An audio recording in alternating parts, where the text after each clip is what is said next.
새 정부가 출범한 이후 서울과 수도권을 중심으로 다시 오르기 시작한 집값. 이런 시장 과열 조짐에 정부가 결국 강력한 대출 규제 카드를 꺼내들었습니다. 단순히 투기 세력만을 겨냥한 조치가 아니라 실수요자까지 포함한 전면 규제라는 점에서 이번 조치는 매우 중요한 신호로 해석됩니다. 이제는 소득이 많아도 무주택자여도 대출을 쉽게 받는 시대는 끝났다고 봐야 합니다. 오늘은 2025년 6월 27일 발표된 부동산 대출 규제의 핵심 내용을 한눈에 알기 쉽게 정리해드리겠습니다. 가장 먼저 이번 대책의 핵심은 주택담보대출 총액 제한입니다. 앞으로는 수도권이나 규제 지역에서 집을 살 경우 주택담보대출은 최대 6억 원까지만 가능합니다.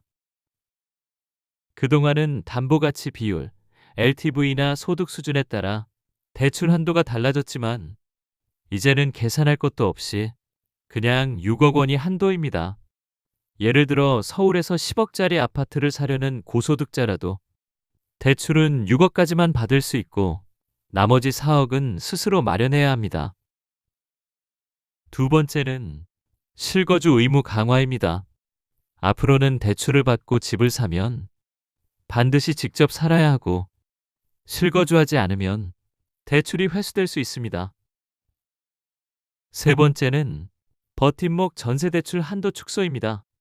기존에는 수도권 기준으로 2억 4천만 원까지 대출이 가능했지만 이제는 2억 원까지만 가능합니다. 지방의 경우는 1억 6천만 원까지로 제한되고 전세 보증금 반환 보증 심사도 훨씬 더 까다로워집니다. 특히 다가구 주택이나 원룸형 다세대 주택은 보증 가입이 거절될 수 있습니다. 이 외에도 반드시 알아야 할 세 가지 핵심 변화가 있습니다. 첫째, 9억 원이 넘는 고가주택은 전국 어디서든 주택담보대출 최대 6억 원까지만 가능합니다.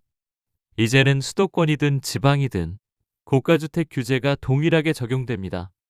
둘째, 부부 공동 명의라도 대출 한도는 합산 적용됩니다. 즉, 남편 3억, 아내 3억처럼 합쳐서 총 6억까지만 가능하며 명의를 나눠도 총액 기준은 초과할 수 없습니다.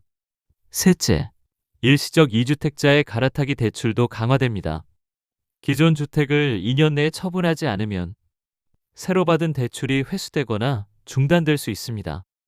갈아타기 수요자도 예외는 아닙니다. 결국 실수요자조차도 조건을 맞춰야만 대출이 가능하며 무리한 대출을 통한 매수는 더 이상 허용되지 않는다는 메시지입니다. 이제 부동산 시장은 금리보다도 대출 규제가 더 중요한 변수가 됐습니다. 집을 사거나 전세를 구하려는 분이라면 이 내용 꼭 기억하시고 금융기관 상담도 미리 받아보시길 추천드립니다. 다음에도 중요한 변화 빠르게 알려드리겠습니다. 이번 영상이 도움되셨다면 구독과 좋아요 잊지 마세요.